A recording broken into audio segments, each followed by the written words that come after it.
feel buoyant and alive, Michelle. That's amazing. I don't feel as though I've got together in all that negative crap. It's like a different planet. It opens up possibilities. I was suffering from grief and I could not make anything right with my business. But since the first session with Michelle, I had a clarity that I could never explain. All of a sudden, my brain was so loud that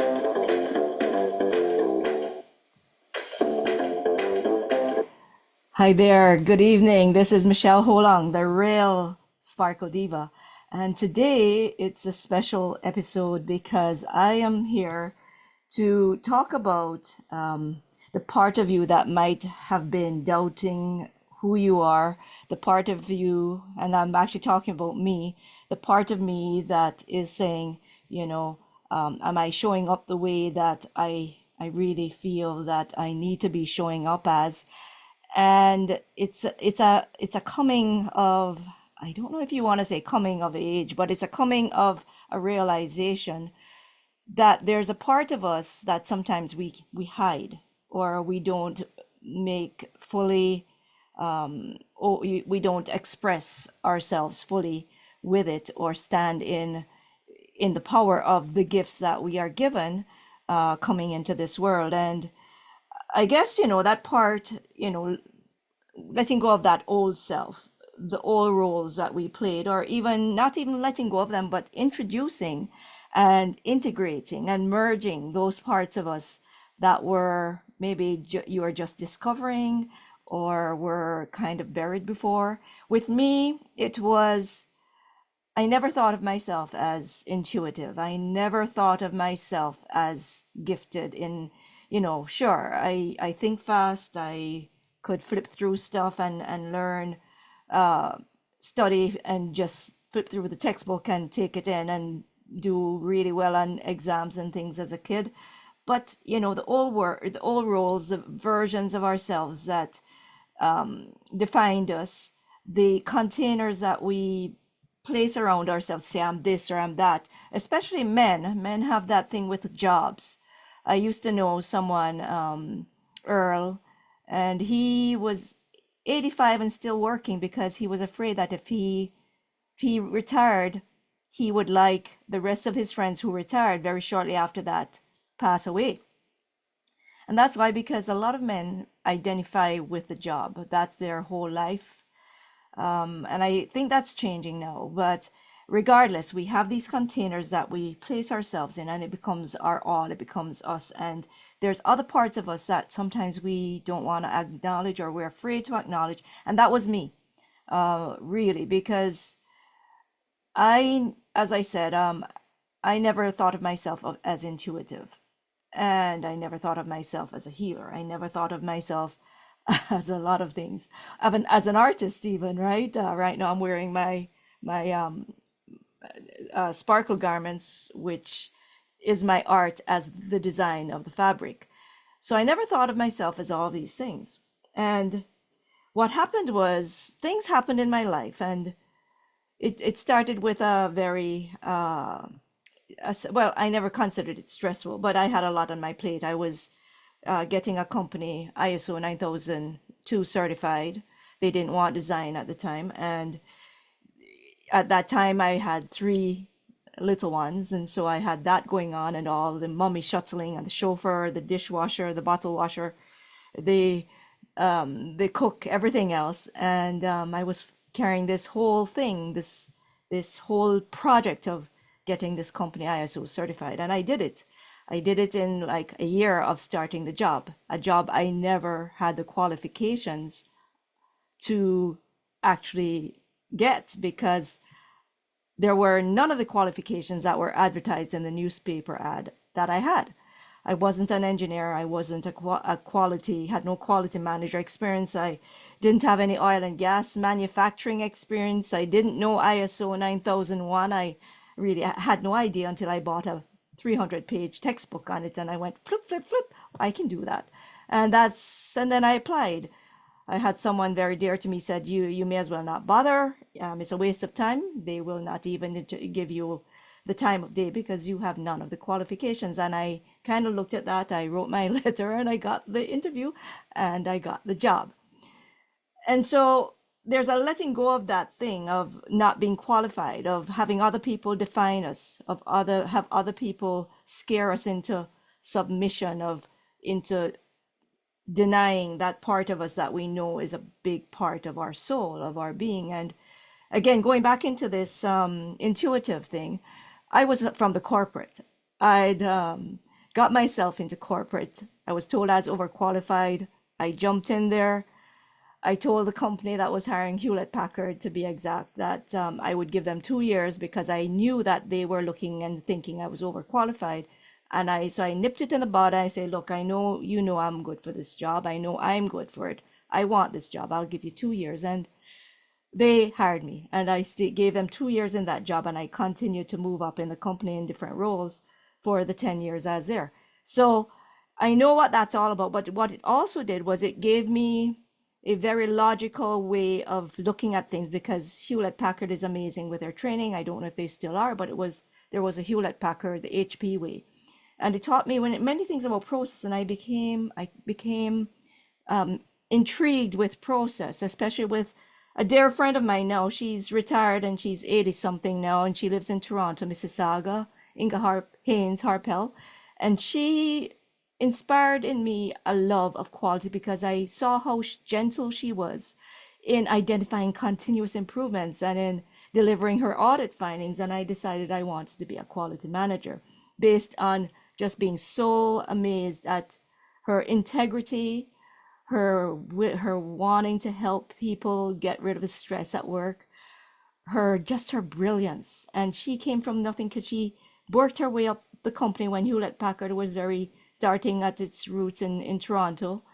And she worked her way up, and she didn't know English. She had to, even now today she has an accent, and so humble, so beautiful a lady.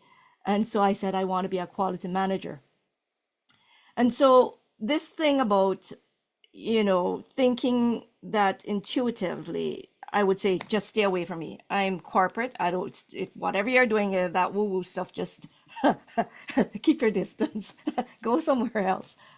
Go somewhere else. Leave me alone. If you want to do it, but don't let me know you're doing it. That was me. That was me until even after I had kids. That was me, because I was so much into this logical, left-brained side of things. And I know there's lots of people out there like that, like I was. And I didn't entertain anything that was not in front of me. I couldn't see, I couldn't touch. There was nothing that existed right there. And then what happened was, with all this stuff going on, I found that I didn't call it stress because that wasn't allowed. And I found I couldn't, I was so wound up. I didn't consider myself wound up, but I didn't even realize I had thoughts whizzing around my head. And my mother used to say, bless her soul, that, Michelle, you need to get control of your thoughts. And I thought, Mom, I know exactly what I'm thinking all the time. There is nothing that I don't know that's going up in my mind. I know. I have no trouble quieting my mind. Little did I know. 2 years later, I realized she was totally true. And I had not even, it was so much going on that I didn't realize there were thoughts in my mind, because I didn't realize that wasn't me. The thoughts were just, so this is where, this is where you are. What I'm here to say is that all these years, even when I found out I had a gift of healing, I was told by a prophet who died 4 times when I met her and had come back to life. And she said to me, as I had met her, that, and I was working on her because I saw she wasn't feeling good. And this was very, very early on when I started to realize I had a different gift to what all the healing modalities were that I was learning, the quantum healing modalities, to be precise. And she said to me, Michelle, you need to be, actually, she didn't say my word. She said, you need to be doing this work you're doing on me, pointing to my hand as I was working over her arm, not touching it. And I looked at her because I was in corporate. This was just something I did because I did it to heal my knee when I had a ski accident, and I didn't want to have arthroscopy because I love playing my badminton. And I knew people, a very dear friend of mine told me that he knew 9 people at least at the Royal Glenora Club who had had arthroscopy on their knee and could barely walk, much less play badminton. So I declined that, and that's how I set out to learn how to heal my knee. I'm very purpose driven, when I put my mind to something, I leave everything and I look at it and I sift through all the noise, and I make up my mind as to what to do.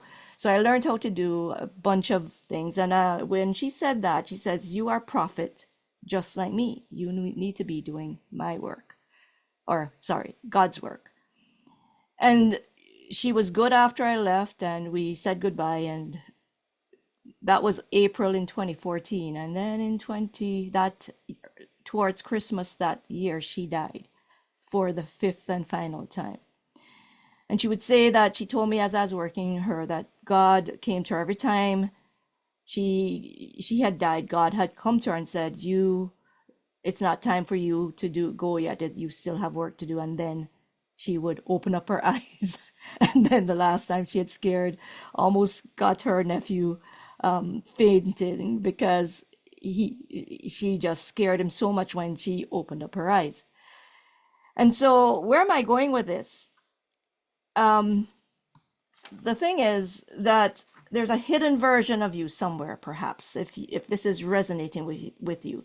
The hidden version of me was I had an intuitive side that I didn't want to recognize, because even when Mrs. Dunkley told me this, and she lived in Jamaica in a little house down a little hill, and when she told me that, even then I kind of fluffed it off, and I said, well, it's just me. I'm in corporate, and I never really thought about it. And then other people would say things to me as well. And so even up to last year, the year before I wasn't stepping out, I would kind of say, yeah, I kind of do this thing I call sparkle.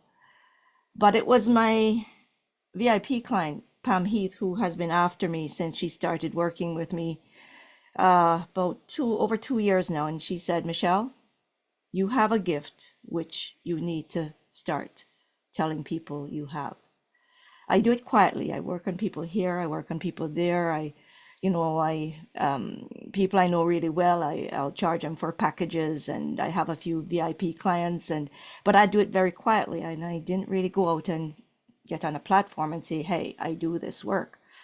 And so I would hide it, and I wouldn't actually say it out loud very much. And I started to do it when I started the Sparkle Experience show, this podcast here, because I felt if it's a gift, I need to be giving back. I need to be sharing the gift with people, especially after COVID and, the upheaval that so many people went through and the hard times, to share it with people who may not have the means to pay for healing sessions or therapy or anything, but they could come on the show, and the replays are free. And the thing that, if you haven't realized it, is that with quantum healing modalities, it's not in the moment that you have to be there that you will get the healing effects of the healing sessions. Even if there are replays of the sessions, even if there are replays on videos, taped replays on the, say, YouTube, which is where I have my replays of this show, you can actually tune in and see what you notice. And it may take a few times, because we all are like layers of onions. And so, I was good at work. I could walk into the business, into the office, and spot what was broken. I could look at the structure, but at the same time, if somebody wasn't feeling good, especially, after I had a few of these different modalities under my belt, and I wasn't actually recognizing or acknowledging that I was doing something else to what I was learning, they would say 2 point, and I'd be doing this, Anyway, I would, if I noticed somebody wasn't feeling good, I'd ask, so how are you doing? And then I'd just kind of say, okay, well, if you want, we can, I'll just play with you a little. And I would give them a little bit of what I call now sparkle, and backs would be fixed. They wouldn't be walking straight. I had somebody with a shoulder issue was thinking to go and have surgery on, and he called it voodoo, because in one touch it was gone, and he went on his motorbike tour ride on the west coast of the Canada and the States. After that, no problem. And so, I was still, I, w- I was doing it, and what made me feel good was that I was helping people.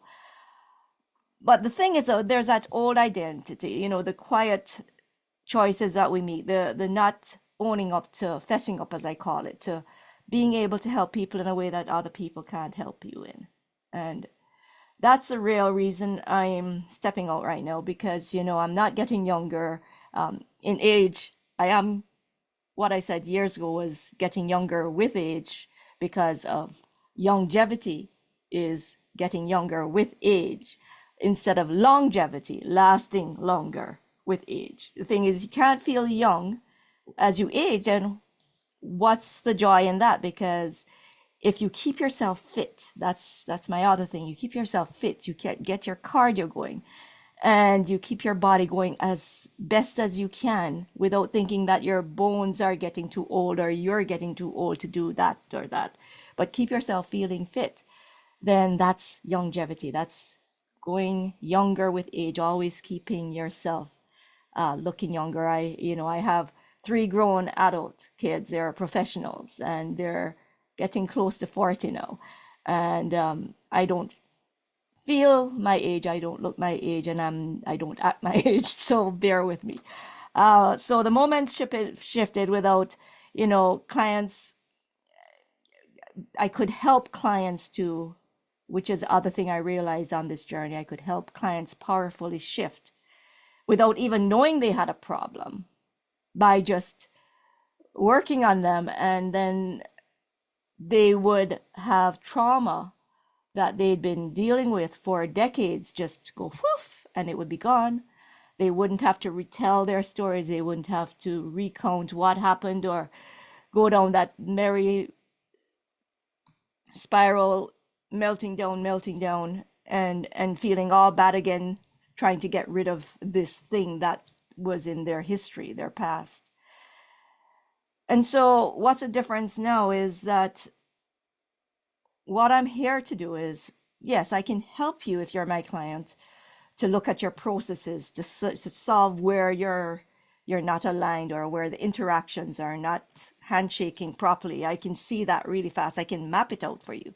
But what I am here to do that others can't do is I can help you in a way that can get you functioning so you can help other people in the way that you are gifted to help them in, or maybe even get you over a hurdle that you've been battling with, that you've been told there is no hope and there's no way. Well, there is a possibility with Sparkle, the work that I do, because I've seen it many times when people open up, they do their own self work, because it's not where, you can wave a magic wand necessarily and miracles happen and you just go along.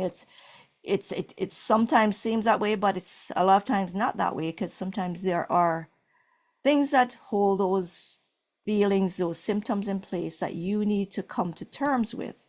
And people talk about it as the nurturer, the child in you, to make friends with your younger self, your inner child, and then grow up, or have your inner child grow up and then heal your inner child, and all this jargon, all of this thing about the shadow, all of that.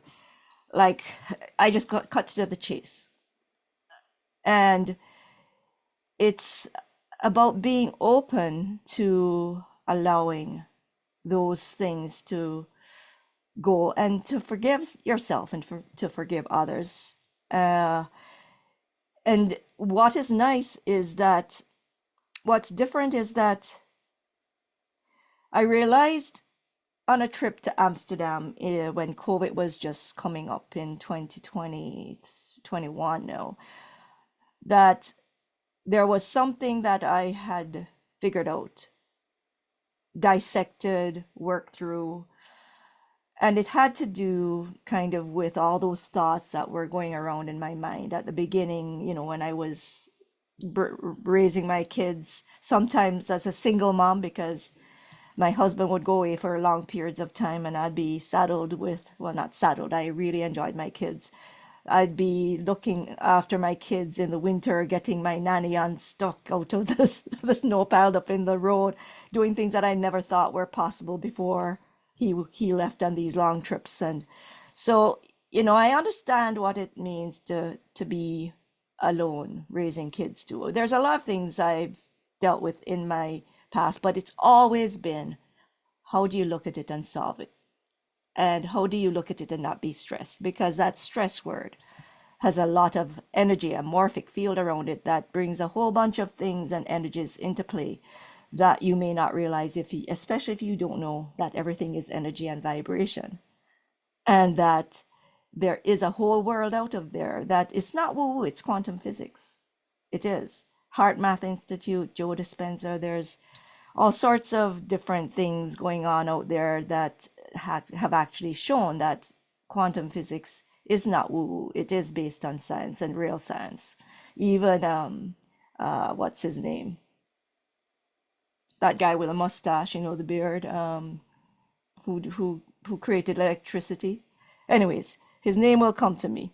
And so all of this, I sound like I'm rambling, but I'm really getting to the point of, I've decided that I need to step out and help those who are looking for solutions, and just make it known that I can help you in a way that possibly you have never been helped before. And the other part I want to make sure that people understand is that I am very, very true. Well, I'm not discriminatory. No, that's not it. But I work with leaders, people who are heart-centered with a lot of integrity. Like, integrity is really important to me. And that thing inside that gets you wanting to help others in the world so that the world can be a better place, be more loving, open up to possibilities, to support others who may need help. And then maybe you've gone through a rough time that you're yourself trying to get back so that you can start doing what your gift is, all of that. You may not believe in this stuff, but hey, we can meet and you can see if it resonates with you, because remember, I came from that space of being totally skeptical, totally stay away from me. And if anybody knows me, and there's a lot of people out there in the oil and gas industry, in the Hewlett Packard, I still remember names for people I worked with for over a decade there, all over, in the States, all over, wherever, we dealt with.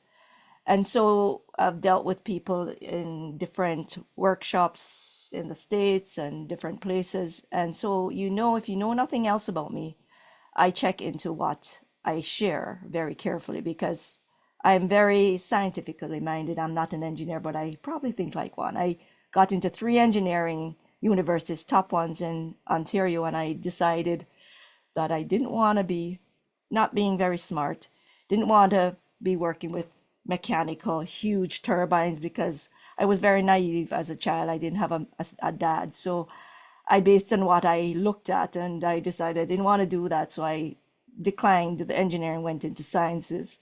And so I think very scientifically, and I look at what the science is behind what I am dissecting. And it takes a lot for me to really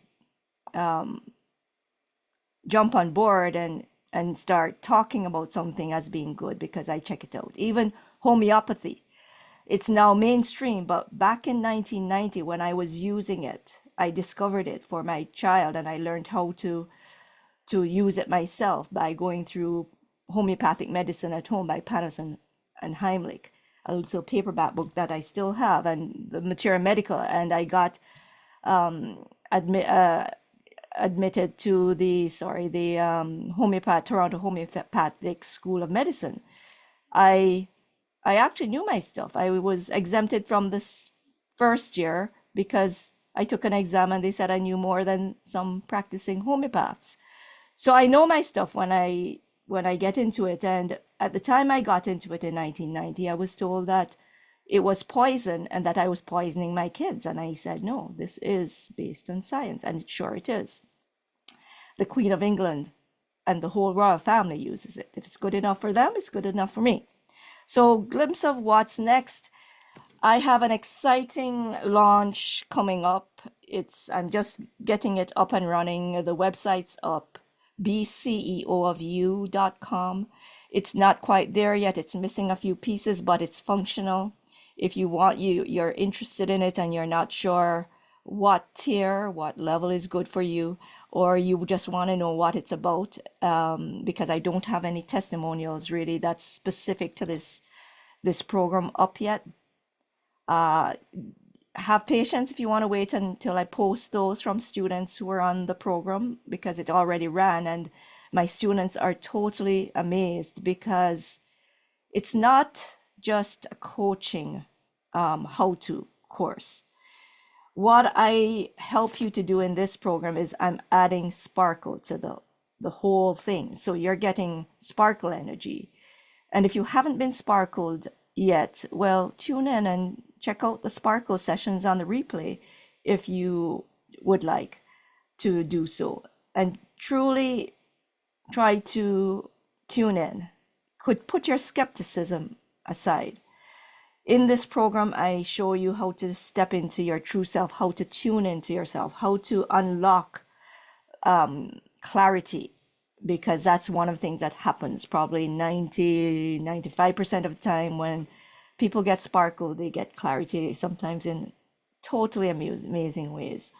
And I teach you how to manage your energy, how to create a space for what matters in your life. I show you how to navigate uncertainty and challenges, as well as to cultivate that inner calm inside. And I give you the tools and the system, which actually I realized, as I mentioned back about the Amsterdam accident I had, that in my book, Sparkle and Shine, where I talk about a whole bunch of stuff, which one of my clients says that when he read it, he said he loved my book because he would have to read 10 300-page books to get what was in my 10 chapters of my book. But in those 10 300-page books, he would just get why you should think about doing it, but you wouldn't get the how. He said, in your book, Michelle, you get the steps of the how-tos. And then a little bit later, I was talking to him and he said to me, let me show you something. And he went to his briefcase and out he pulled my book. And I went, oh, you have my book in your briefcase? He says, yes, I go everywhere with it, because if I'm stumped and I'm wondering what step I'm missing, he said, I go to your book and I find what step I'm missing, and then I carry on. And I was thinking that he was the only one who did it, and I had another good friend of mine, and on a call I was telling him what this other person had said, and he said, just a second. He went and got his briefcase, he pulled it up in front of the camera on Zoom, pulled out the book. He says, I carry your book around with me as well. So I don't know how many other people are doing that, but that's just to say that what I'm telling you here is not something I'm saying, but what other people are telling me as well. So if you've been carrying a version of yourself that the world couldn't understand, this is your permission slip to step out. And, before this, today I posted, or last night, very late, I posted a LinkedIn profile, a new one. And it was really scary, Something I haven't done for over 10 years is share this work, which is hugely powerful, and share it with people I don't know at all, and saying how that, this is something that I can help you to do, even though I can say right now there's no guarantees for specific results, but what I can guarantee you is there is a result and there is a shift. It's just, sometimes even myself, I was so closed down at one point that it took a lot of sessions to get me to open up to feel, because before I never felt energy, not at all, not at all. And it took many, many, many sessions for me to actually start to feel energy. And now I can feel energy. I actually buzz. So it's a matter of opening up. It's a matter of activating that, what I like to call the divine spark and sparkle within you.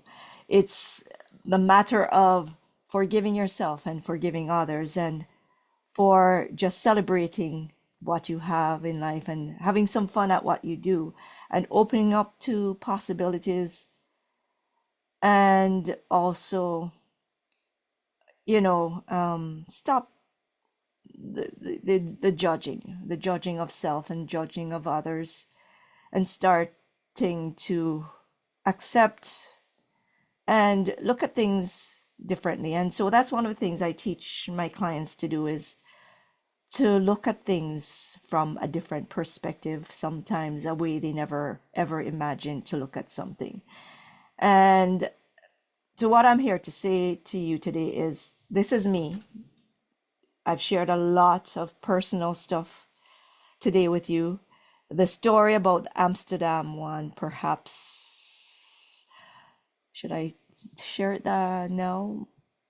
Oh yeah, I get, yes. So the Amsterdam story is, we made the trip just as COVID was starting up, because it was a planned trip that we were going to visit relatives in Europe. And we were on the road, and the tram car was coming up behind me. So being the action person I am, I was trying to get out of the way.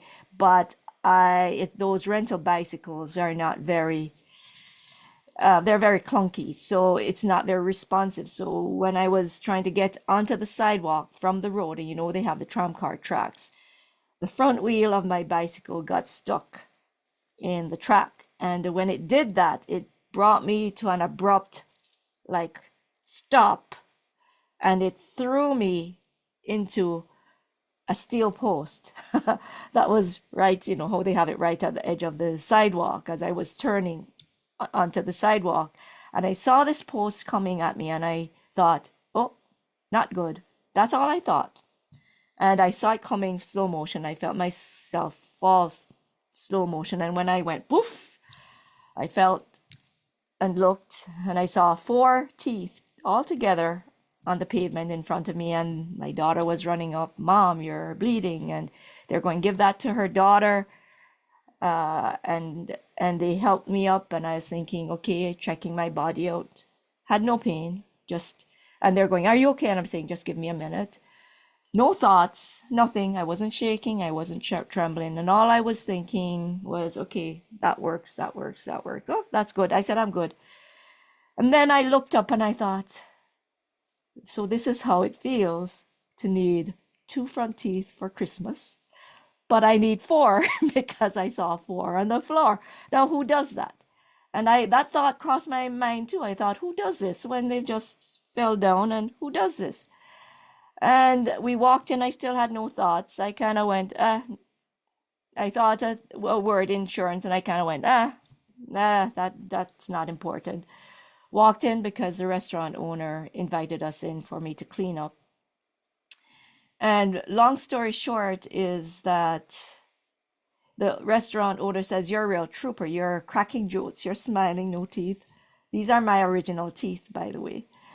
There were 7 actually affected. 5 were knocked out. 2 were knocked up. They splinted. The dentist there 3 hours after the accident ended up putting them all back in. 3 hours, 3 times how long it should be out of your mouth to actually stay in your mouth. It's been now 4 years since it happened, and I still have my original teeth, and they're all at the top. And he said, you're a real trooper." And I said, "Well, if you want to know how I'm doing this, it's in my book." And I said, "I'm writing a book. It's coming out. Here it is." And his jaw dropped. And so it's in my book. I know how to teach people how to do this. There is a cognitive way how to use your mind and really consciously get yourself there, which is what I teach in this program, the Master the Art of You 90-day program, as well as there's a way to actually accelerate it with Sparkle. And that's the beauty of this program, where you can't get this anywhere else. You can try and take my material, that's fine, but you will not have that unique advantage of what I call the Sparkle advantage. And so my hope for everyone is that you take advantage of what's here on the Sparkle Experience Show channel. You can, if money is tight, you can go on there and you can get the nuggets of wisdom, because we share a lot of nuggets on all the channel, the episodes we've had in the past and in episodes to come, because the intention is really for me to get Sparkle out so I can help 10 million people sparkle, whether it's the ripple part of the effect or directly, because there is a ripple effect. When one person gets Sparkle, there's so many others that get it. And that is the beauty of being in the space, whether in person, in the room, or in a group where I'm working or talking or just present in, the sparkle. The sparkle is a beautiful thing.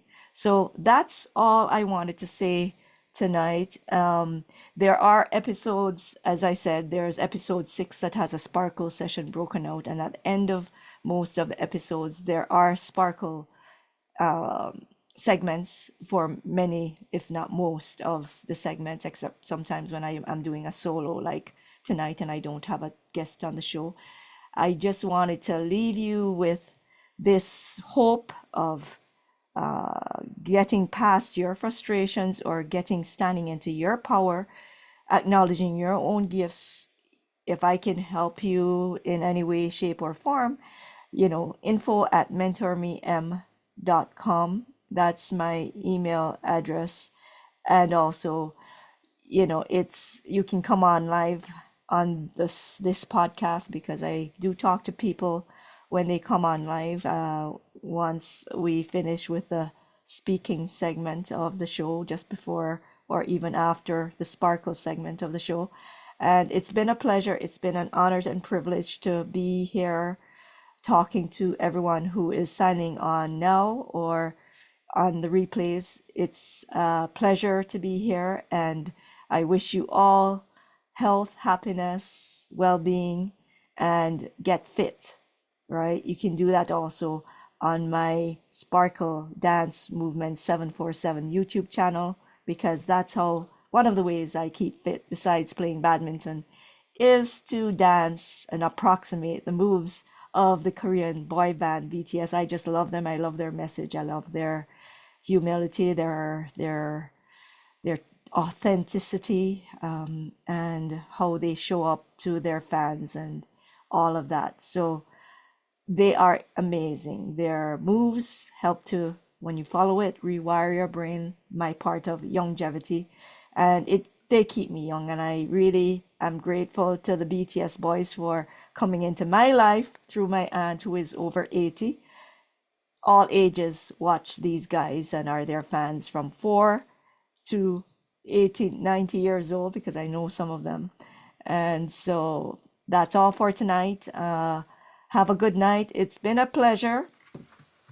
And until we see you the next time we come on live, the first and third Wednesday of the month, you can find the links in the YouTube channel in the description of some of the episodes, especially the recent ones, because the old links are not working anymore. So you need the newer links from episode 40 and on. So that's all for now. All the very best. Do keep well, and thank you for joining me on the Sparkle Experience Show.